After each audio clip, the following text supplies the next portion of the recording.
Hello नमस्कार दोस्तों, आप लोग का एक बार फिर बहुत बहुत स्वागत है आपके अपने यूट्यूब चैनल स्टडी फाइंड में। मैं हूं आपके साथ अमरजीत कुमार। दोस्तों, जो आप लोग का बिहार फायरमैन का एग्ज़ाम जो कि 6 जून को होने वाला है, उससे संबंधित जो है दोस्तों आज की इस क्लास में हम लोग जो है टॉप मोस्ट इम्पोर्टेंट 30 क्वेश्चन को डिस्कस किए हैं। जी हाँ दोस्तों, आप लोग को जो है इस क्लास में जो है पूरा विस्तार से समझाने की मैं जो है कोशिश किया हूं, और यह वीडियो बनाने में हमें काफ़ी मेहनत लगा है। इसलिए दोस्तों आप लोगों से मेरा एक ही निवेदन है कि इस वीडियो को एक लाइक अवश्य कर दीजिएगा। ओके दोस्तों, तो आइए शुरू करते हैं बिना किसी देरी के।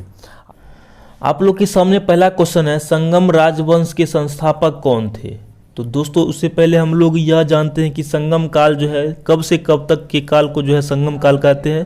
तो 300 ईसा पूर्व के से 300 ईस्वी के काल को जो हम लोग कहते हैं संगम काल कहते हैं। ओके, और इसका जो संस्थापक था वह था हरिहर प्रथम और बुक्का राय प्रथम था, और इसका आंसर होगा 1 और 2 दोनों। ओके, हरिहर प्रथम और बुक्का राय प्रथम थे इसके संस्थापक, संगम राजवंश के संस्थापक थे। चलिए क्वेश्चन नंबर आगे इसमें कह रहा है, मनुष्य और उसके व्यवहार के अध्ययन को जो है क्या कहते हैं? तो दोस्तों मैं आप लोग को बता दूं, इसका ऑप्शन जो है नीचे दिया हुआ है। एंथोलॉजी के अंतर्गत जो है दोस्तों इसमें फूलों का अध्ययन जो है किया जाता है, इनकी फूलों के अध्ययन को जो है एंथोलॉजी कहते हैं, और चिकित्सा के अध्ययन को जो है दोस्तों इकोलॉजी कहते हैं, और नृविज्ञान जो है दोस्तों इसके अंतर्गत मनुष्य और उसके व्यवहार का अध्ययन किया जाता है नृविज्ञान के अंतर्गत। तो इन बातों को जो है आप लोग को ध्यान में रखना आवश्यक है। इसका आंसर होगा ऑप्शन नंबर सी, नृविज्ञान। चलिए क्वेश्चन नंबर आगे की ओर, इसमें कह रहा है दोस्तों राष्ट्रीय खेल दिवस कब मनाया जाता है? तो दोस्तों हम लोग जानते हैं कि भारत का राष्ट्रीय खेल क्या है? हॉकी है। हॉकी जो है भारत के राष्ट्रीय खेल है, और ध्यानचंद्र के जन्मदिन के अवसर पर अर्थात 29 अगस्त को जो है 29 अगस्त को राष्ट्रीय खेल दिवस मनाया जाता है। किसके जन्मदिन पर? तो ध्यानचंद्र सिंह के जन्मदिन पर। तो इसका आंसर होगा ऑप्शन नंबर सी। 12 जनवरी को जो है दोस्तों 12 जनवरी को इसमें जो है राष्ट्रीय युवा दिवस मनाया जाता है 12 जनवरी को, और 4 मार्च को जो है दोस्तों राष्ट्रीय सुरक्षा दिवस मनाया जाता है 4 मार्च को। ओके, तो इन बातों को भी जो है आप लोग को ध्यान में रखना आवश्यक है। इसका आंसर ऑप्शन नंबर सी होगा 29 अगस्त। आगे क्वेश्चन क्या कह रहा है, दिल्ली को किस वर्ष में राजधानी बनाया गया? तो दोस्तों मैं आप लोग को बता दूं कि दिल्ली को जो है 1911 ईस्वी में भारत की राजधानी बनाई गई। उससे पहले जो है भारत की राजधानी कहाँ थी? उससे पहले जो है भारत की राजधानी कलकत्ता थी। कहाँ थी? कलकत्ता थी। तो इन बातों को भी जो है आप लोग को ध्यान में रखना आवश्यक है। इसका आंसर ऑप्शन नंबर ए होगा। चलिए क्वेश्चन नंबर आगे की ओर, इसमें कह रहा है सेबी की स्थापना किस वर्ष में हुई? SEBI की स्थापना जो है किस वर्ष में हुई? तो मैं आप लोगों को बता दूं कि सेबी की स्थापना जो है 1988 ईस्वी में हुआ था। कब हुआ था? 1988 ईस्वी में जो है सेबी की स्थापना हुई थी, और इसका मुख्यालय कहाँ है? इसका मुख्यालय है मुंबई है। ओके, तो आप लोग को जो है इसका मुख्यालय भी याद करना बहुत ज़रूरी है। इसका आंसर ऑप्शन नंबर सी होगा 1988 में। हिट विकेट जो है किस खेल से संबंधित है? अगला क्वेश्चन है, हिट विकेट जो है दोस्तों यह किस खेल से संबंधित है? तो वह जो है दोस्तों क्रिकेट से संबंधित है hit wicket. Okay, option number C जो होगा वह करेक्ट आंसर होगा हिट विकेट। अब चलिए क्वेश्चन नंबर आगे की ओर, इसमें कह रहा है अनुच्छेद 324 डैश से संबंधित है। तो दोस्तों मैं आप लोग को बता दूं कि अनुच्छेद जो है 324 यह भारत के निर्वाचन आयोग से संबंधित है। अनुच्छेद 324 राष्ट्रीय आपातकाल जो है दोस्तों अनुच्छेद 352 के अंतर्गत लगाया जाता है राष्ट्रीय आपातकाल। तो इन बातों को जो है आप लोग को ध्यान में रखना आवश्यक है। और राष्ट्रपति का जो है महाभियोग अनुच्छेद 61 के अंतर्गत लिया जा सकता है, और अनुच्छेद 72 के तहत जो है दोस्तों राष्ट्रपति किसी को भी क्षमादान कर सकते हैं। तो इन बातों को भी जो है आप लोग को फैक्ट को जानकारी में रहना बहुत ज़रूरी है। चलिए क्वेश्चन नंबर आगे की ओर, इसमें कह रहा दोस्तों भारत का राष्ट्रपति राज्यसभा में कितने व्यक्तियों को नामित कर सकता है? तो दोस्तों मैं आप लोग को बता दूं कि भारत का राष्ट्रपति जो है राज्यसभा में अधिकतम 12 व्यक्ति को नामित कर सकता है। तो ऑप्शन नंबर बी जो होगा वह करेक्ट आंसर होगा 12। चलिए क्वेश्चन नंबर आगे की ओर। इसमें कह रहा है दोस्तों, निम्नलिखित में से कौन सी अनुसूची पंचायतों से संबंधित है। तो दोस्तों मैं आप लोग को बता दूं कि अनुसूची 11 जो है, अनुसूची 11 यह पंचायतों से संबंधित है। इसमें जो है कभी कभी ऐसा भी क्वेश्चन आ सकता है कि किस अनुच्छेद में जो है पंचायती राज का गठन किया गया। तो अनुच्छेद 9 में जो है भाग 9 में जो है पंचायती राज का गठन किया गया है, और अनुच्छेद 243 में जो है पंचायती राज का गठन किया गया है। यानी कि कहने का मतलब हुआ कि अगर आपको पूछेगा पंचायतों के बारे में कि पंचायत का गठन जो है किस अनुसूची में है, तो अनुसूची 11 में जो है पंचायती राज की चर्चा की गई है, और भाग 9 में जो है पंचायती राज की भी चर्चा की गई है, और अनुच्छेद 243 में पंचायतों की चर्चा की गई है। इन बातों को जो है आप लोग को ध्यान में रखना इम्पोर्टेंट है। अब चलिए क्वेश्चन नंबर आगे की ओर। क्वेश्चन नंबर आगे देखिए, इसमें क्या कह रहा है, निम्नलिखित में से कौन सी नदी जो है काजीरंगा राष्ट्रीय उद्यान से होकर बहती है।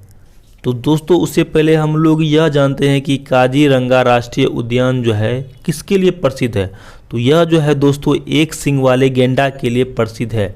काजीरंगा राष्ट्रीय उद्यान जो है दोस्तों एक सींग वाले गैंडा के लिए प्रसिद्ध, और यह कहाँ पे है, तो यह जो है असम में है। कहाँ पे है, असम में है। और दोस्तों मैं आप लोग को बता दूं कि यह जो है किस नदी से होकर बहती है, तो यह जो है ब्रह्मपुत्र नदी से होकर बहती है। ऑप्शन नंबर डी होगा वह करेक्ट होगा, और इन बातों को जो है आप लोग को ध्यान में रखना जरूरी है। चलिए क्वेश्चन नंबर आगे की ओर। इसमें कह रहा है, निम्नलिखित में कौन जो है सती प्रथा के खिलाफ था। तो दोस्तों मैं आप लोग को बता दूं कि राजा राम मोहन राय जो थे यह सती प्रथा के खिलाफ थे, और सर्वप्रथम 1829 ईस्वी में जो है लॉर्ड विलियम बेंटिक के नेतृत्व में जो है सती प्रथा का अंत हुआ। इसका आंसर होगा ऑप्शन नंबर सी, और इस बातों को जो है आप लोग को ध्यान में रखना जरूरी है। ठीक, चलिए क्वेश्चन नंबर आगे की ओर। इसमें कह रहा है, निम्नलिखित में से कौन तत्वबोधिनी सभा का हिस्सा था। निम्नलिखित में से कौन जो है दोस्तों वह तत्वबोधिनी सभा का हिस्सा था। तो मैं आप लोग को बता दूं कि देवेंद्र नाथ टैगोर जो थे, देवेंद्र नाथ टैगोर यह तत्वबोधिनी सभा का हिस्सा था। तो इसका आंसर होगा option number D, Devendra Nath Tagore. ठीक, चलिए क्वेश्चन नंबर आगे की ओर। इसमें कह रहा है, भक्त तुकाराम एक डैश थे। आप लोग को जो है इन चारों ऑप्शनों के अनुसार आप लोग को बताना है कि भक्त तुकाराम कौन थे। तो वह जो है दोस्तों वह एक कवि थे। कौन थे, वह एक कवि थे भक्त तुकाराम। वह जो है दोस्तों एक भक्ति आंदोलन के कवि थे। कौन थे, भक्ति आंदोलन के कवि थे भक्त तुकाराम। ओके, तो इस बातों को जो है आप लोग को ध्यान में रखना आवश्यक है। चलिए क्वेश्चन नंबर आगे की ओर। इसमें कह रहा है दोस्तों, अच्छा दोस्तों एक बात और इसमें जो है आप लोग जान लीजिए कि भक्त तुकाराम जो है अपने कविता जो है अभंग के लिए काफ़ी प्रसिद्ध हुए थे। भक्त तुकाराम जो है अपने कविता अभंग के लिए काफ़ी प्रसिद्ध हुए थे। ओके, इस बातों को जो है आप लोग को जो है ध्यान में रखना जरूरी है। चलिए क्वेश्चन नंबर आगे की ओर। इसमें कह रहा है, निम्नलिखित में से कौन सा बुनियादी ढांचा क्षेत्र से संबंधित नहीं है। इन चारों ऑप्शनों में से आप लोग को बताना है कि बुनियादी ढांचा जो है इनमें से कौन से क्षेत्र से संबंधित नहीं है। तो दोस्तों बैंक जो है दोस्तों, बैंक यह एक ऐसा क्षेत्र है जो बुनियादी ढांचा से संबंधित नहीं है। तो इसका आंसर होगा बैंक, ऑप्शन नंबर डी होगा करेक्ट आंसर। चलिए क्वेश्चन नंबर आगे की ओर। और इसमें कह रहा है, स्टैगफ्लेशन के बारे में निम्नलिखित में से कौन सा सही है। इन चारों ऑप्शनों में से जो है स्टैगफ्लेशन के बारे में कौन सा उत्तर जो है सही है।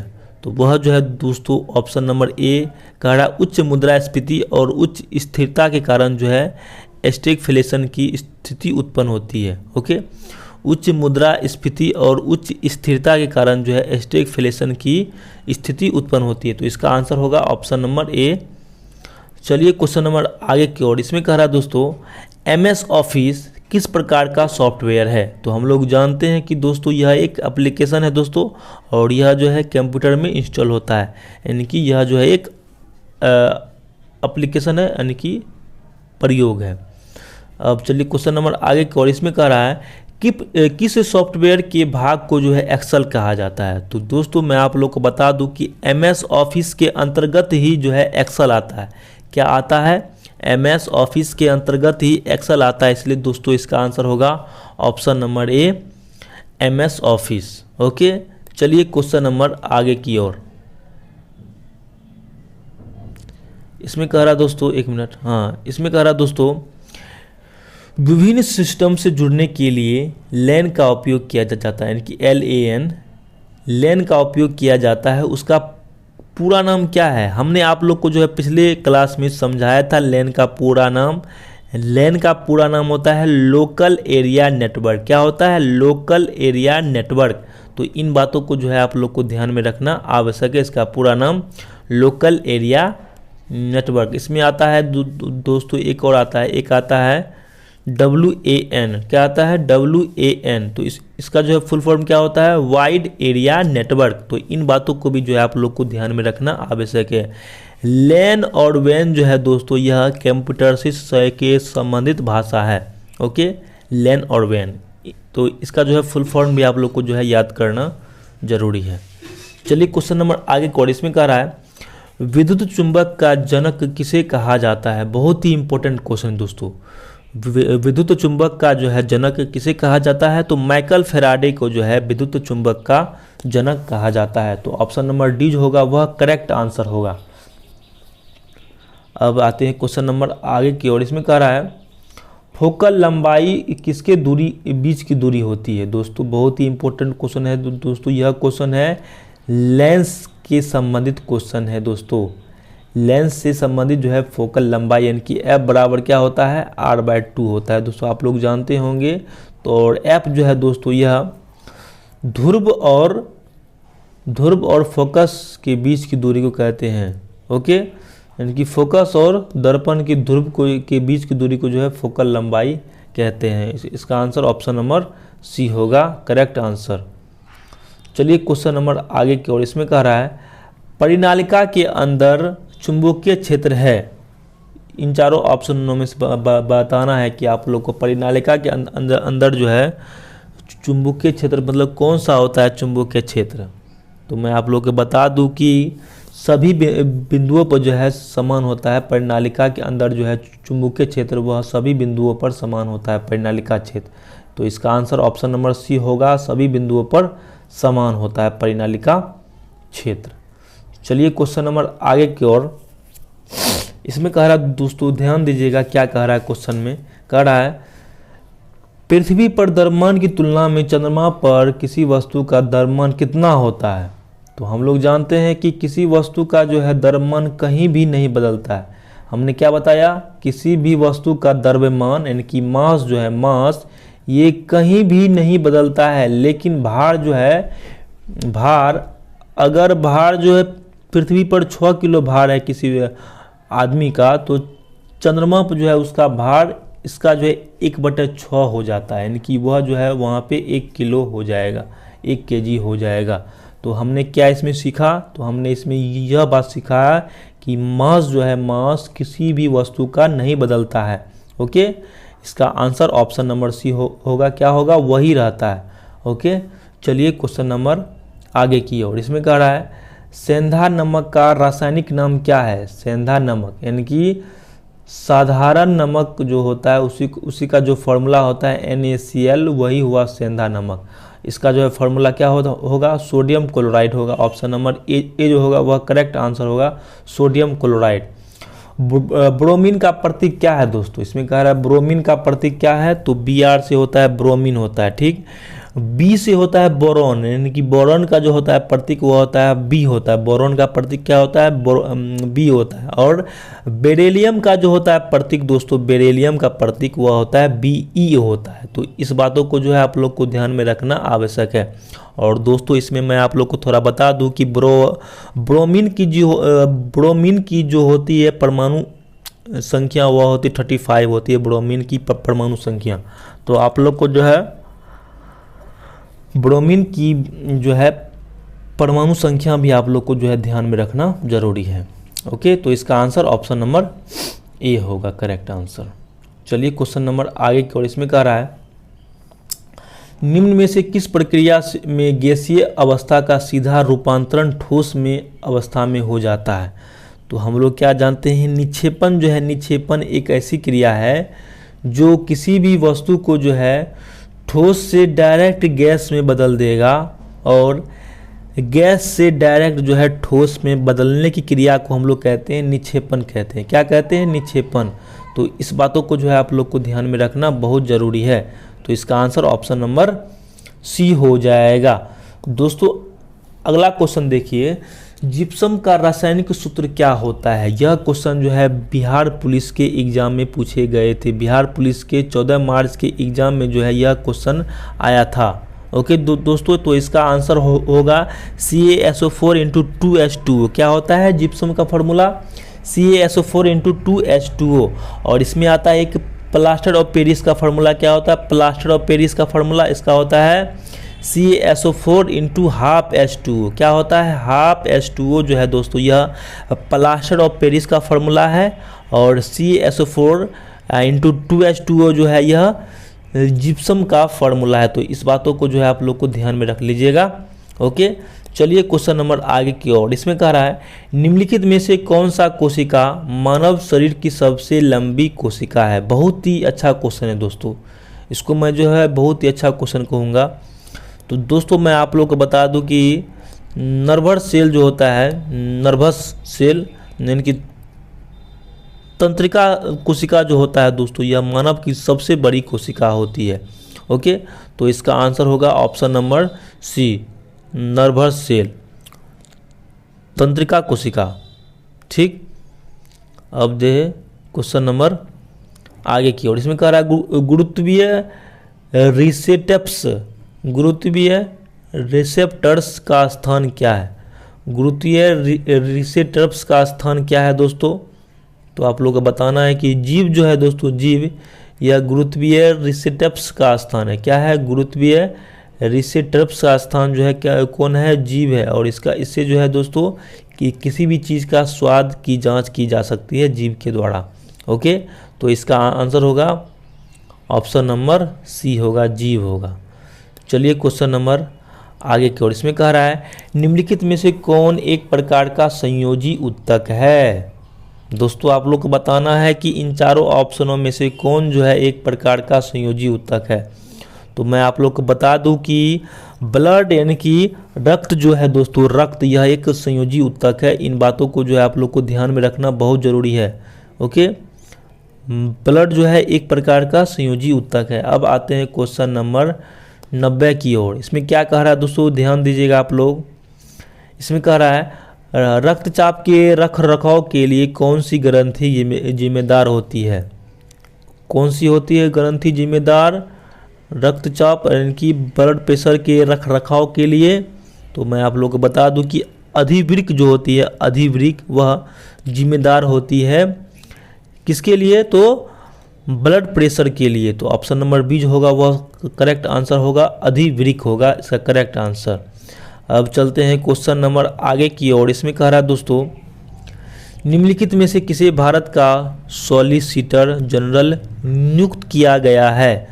सॉलिसिटर जनरल जो है किसे नियुक्त किया गया है, तो मैं आप लोग बता दूं कि तुषार मेहता को जो है, तुषार मेहता को सॉलिसिटर जनरल नियुक्त किया गया है। तो दोस्तों मैं उम्मीद करता हूं कि आप लोग को जो है आज का क्लास अच्छा लगा होगा। फिर मिलते हैं आप लोगों से अगले वीडियो में। Best of luck.